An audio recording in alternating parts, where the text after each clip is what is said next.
I watched a soldier bleed out in Afghanistan because of one chest rig mistake. I'll make sure that never happens to you or your family. As a former 160th SOAR flight medic, combat paratrooper, and current nurse practitioner, I've seen these 5 deadly mistakes get good grunts killed and injured in combat. If you're wearing your rig wrong, you might as well be wearing a target. Let's fix that before it's too late. The chest rig is the go-to gear for the preparedness community, and for good reason. It's lighter than a full plate carrier, more accessible than a backpack, and less likely to make you look like you're auditioning for a low-budget action movie. But here's the brutal truth. A poorly configured chest rig can slow you down, cause fatigue, and fail you when seconds count. And failure? Well, failure equals death. Back in my day, we relied on load-bearing equipment, rucksacks, and M4 medical aid bags. To be honest, I still wear my LBE as my primary gear because I am officially in OLD school. As body armor evolved, the chest rig emerged as a perfect middle ground. But its simplicity is deceptive, kind of like a first date that seems perfect until they start talking about their crystal collection. I personally mix my LBE and chest rig just how I like it, but I digress. You might not be dodging RPGs in your cul-de-sac, but if you're scrambling for your tourniquet after a chainsaw accident, responding to a home invasion, or bugging out during civil unrest, the same rules apply. Let's break down the most common mistakes and how you can avoid them. Spoiler alert, duct tape isn't the answer to everything. Mistake number 1, overloading your rig with useless gear. I've seen preppers load 45 plus pounds onto their chest rigs. By the end of a mile, they're toast. And not the good kind of toast with butter and jam. Your rig isn't a mobile storage unit or a tactical Christmas tree. The primary purpose of a chest rig is to carry mission essential items for immediate access. Nothing more. Think of it as the Marie Kondo of tactical gear. If it doesn't spark survival, it doesn't belong. The shoot, move, communicate principle. This mantra guided every loadout decision in special operations. And it should guide yours too. If it doesn't help you shoot, move, or communicate, it doesn't belong on your chest rig. Shoot, magazines, weapon maintenance tools, move, compass, map, reliable light source. Communicate, radio with spare battery. Leave the ponchos, extra water bladders, and oversized survival kits in your ruck. Carrying 3 water sources, 2 canteens, and a camelback is just unnecessary weight. Unless you're planning to open a hydration stand mid-mission, 1 or 2 canteens covers your immediate needs. Suburban reality check. Picture this. Your neighborhood's under mandatory evacuation due to wildfires. You've got maybe 10 minutes to grab your family and go. That 45-pound chest rig that seemed tactical in your garage, it's now dead weight, slowing you down when every second counts. How much is too much? 6 30-round 5.56 magazines is a practical and effective loadout for most situations. Anything more adds weight and bulk that can slow you down. The goal, stay light and mobile.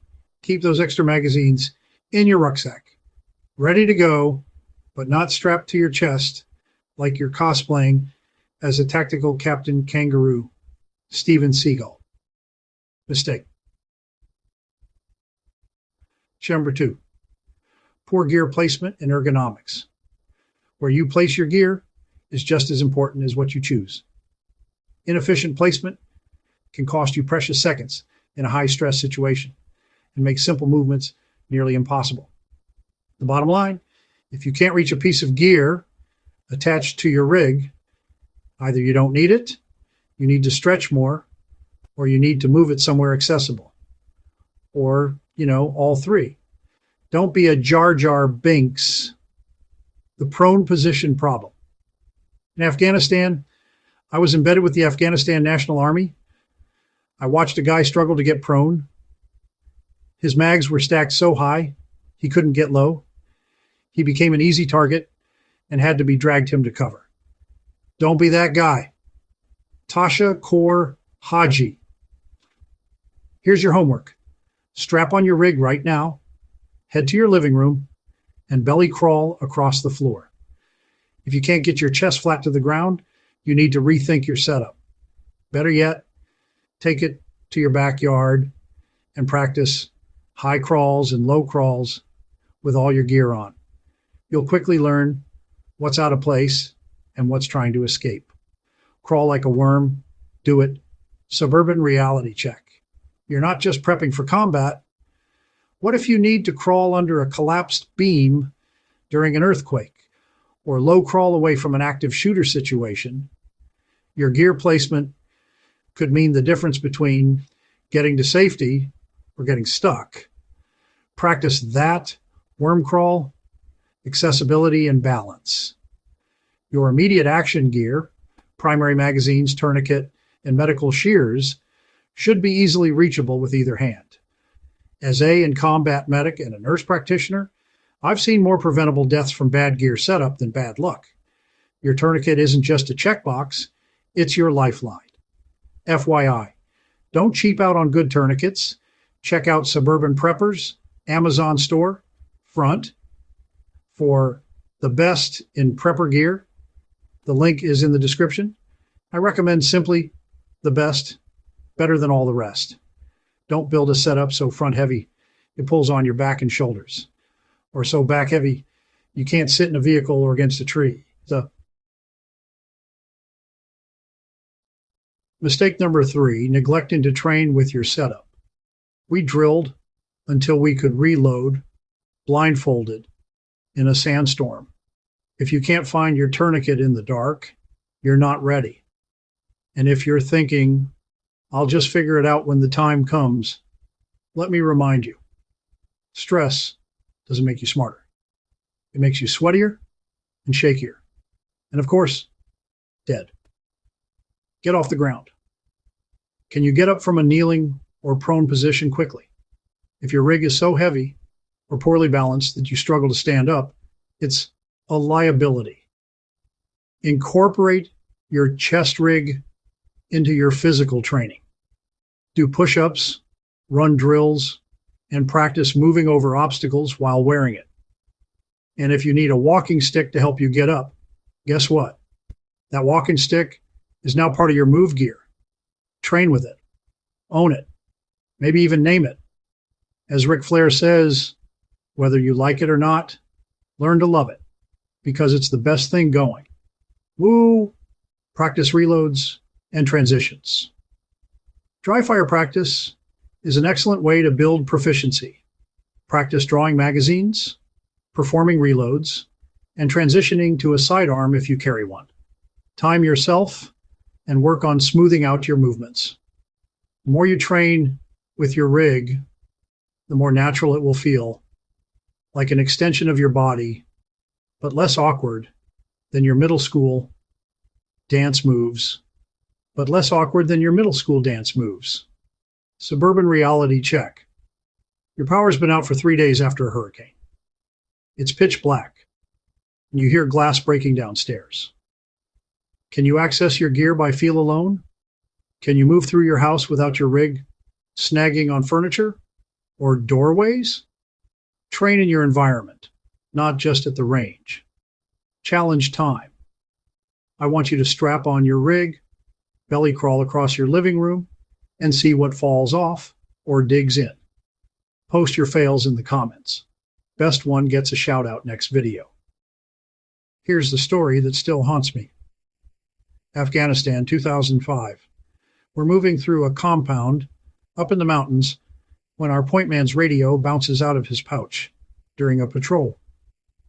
He now has no comms, no backup, no way to call for extract. Luckily, we also carried Iridium satellite phone, but that is another story. Every piece of critical gear should be physically tied down to your rig. If it's not secured, it's not yours. It's just borrowing your time until gravity takes over.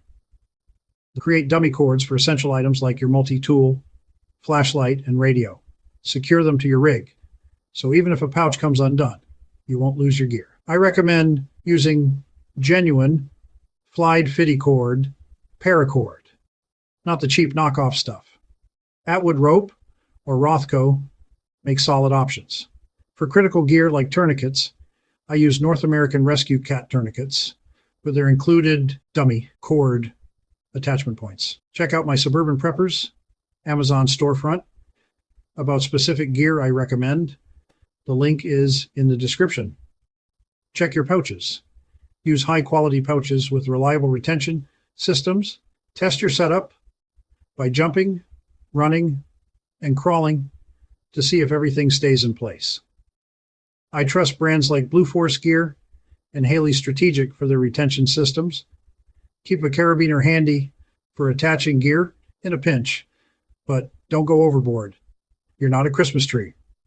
One pair of shooting gloves attached to a D-ring is all you need.